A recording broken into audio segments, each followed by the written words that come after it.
안녕하세요. 김동섭입니다. 7월 10일 아침 시작하도록 하겠습니다. 오늘 새벽에 끝난 미국 시장은 혼조세로 또 마감했죠. 나스닥은 0.13% 상승, 다우는 0.13% 하락. 거의 비슷하게 오르고 비슷하게 내리고 하는 모습이 있었습니다.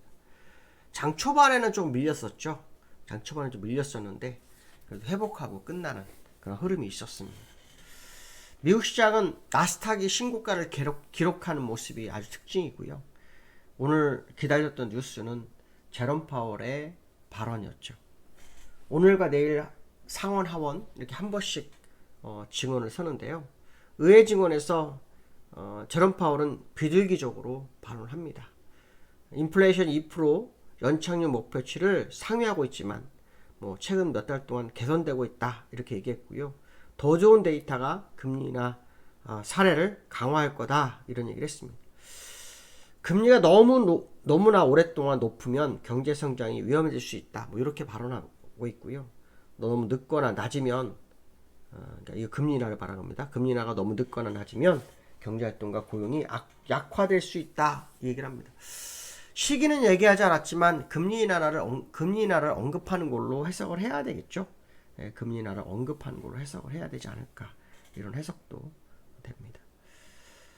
어저께인가요? 시티은행에서는 요번에 9월부터 금리 인하하면 내년 여름까지 8번 정도 금리 인하를 언급하기도 했는데요. 이 내용을 보면 금리 인하를 제법 할 것 같은 느낌이 들고 있죠. 연준은 정치적이지 않다 하지만 제롬 파월은 정치적이다 라고 판단이 쓰는데요. 어쨌든 정치적인 어떤 결정을 하는 그런 상황이 아닐까 이런 생각을 해봐야 될 것 같습니다. 9월 금리 인하 가능성은 72% 유지하고 있고요. 올해 2번 정도에서 0.50 bp를 내릴 거다라는 게 시장의 대체적인 관심입니다. 엔비디아가 어제도 상승하고 오늘 상승해서 이틀 연속 상승을 했는데요. 키뱅크라는 곳에서 목표가를 $180로 올렸다고 합니다. 목표가를 내린 곳도 있고 올린 곳도 있고 이런 상황이네요. 근데 엔비디아가 이제는 실적이 너무 좋았기 때문에 그걸 더 뛰어넘는 실적이 나오거나 새로운 뭔가 모멘텀이 나오지 않는다면 주가가 지금처럼 폭발적 상승이 가능할지에 대한 의문점이 좀 생기는 그런 상황이다 이런 말씀 드리고 싶고요. 테슬라가 3.7% 상승을 했습니다. 10거래일 연속 상승입니다. 이 테슬라 상승이 엄청나게 가파른데요. 일론 머스크는 한국인 스마트하다 이런 식의 얘기할 정도거든요. 한국 사람들이 그 테슬라 비중을 굉장히 높였다고 하죠. 저는 왠지 모르게 엔비디아나 테슬라나 우리나라 사람들 가서 올리는 것 같다는 생각이 굉장히 많이 듭니다. 왜냐하면 움직이는 속도가 우리나라 주가 막 날릴 때 나타나는 그 모습과 거의 비슷하다는 게 제 생각인데요.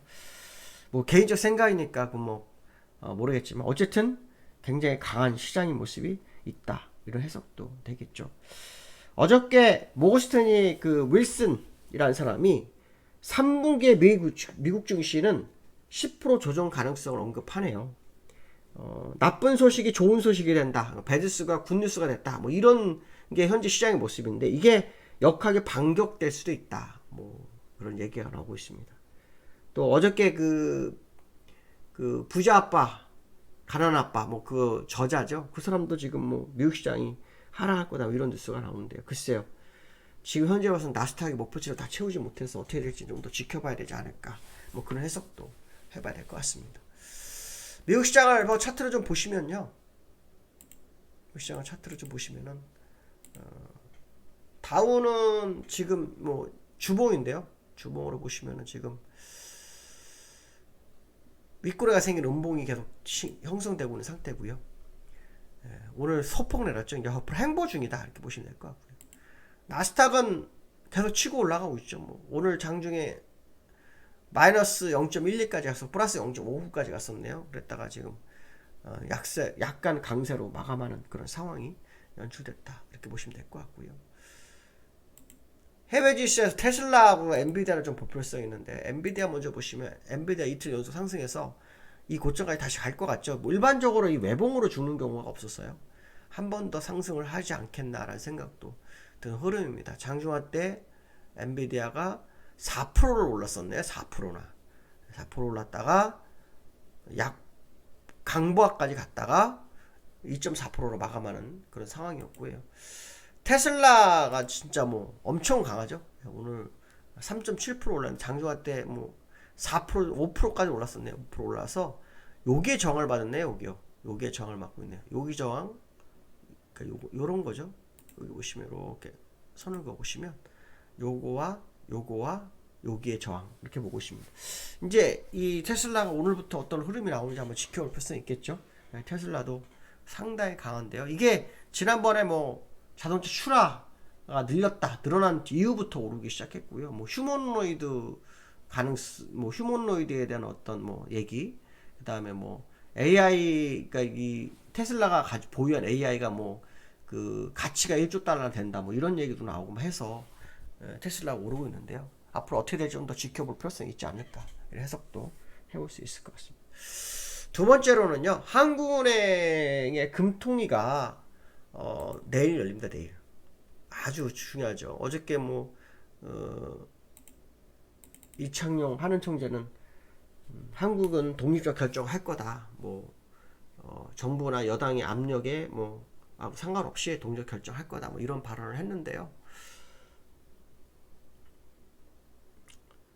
지난번에 이 한국은행 총재 이창용 총재가 그 소비자 물가지수가 2.4%가 내려온다면 금리를 할 수도 있다는 얘기를 했었거든요. 일단 조건은 됐어요. 문제는 뭐냐면 가계부채 환율, 제가 지난번에도 한번 말씀드렸는데 이걸 어떻게 해석할 거냐에 대한 부분인데요. 어저께 그 한국은행 부총재가 이런 얘기 했습니다. 미국의 금리를 시작해도 뭐 환율은 1,400원대 머물 거다, 이런 얘기를 했거든요. 그렇다면 환율은 일단 상관없을 것 같고, 이제 가계부채 아닌가. 요즘 뭐 부동산가가 오른다 그래갖고 영끌해가지고 대출이 많이 들고 있다고 하죠.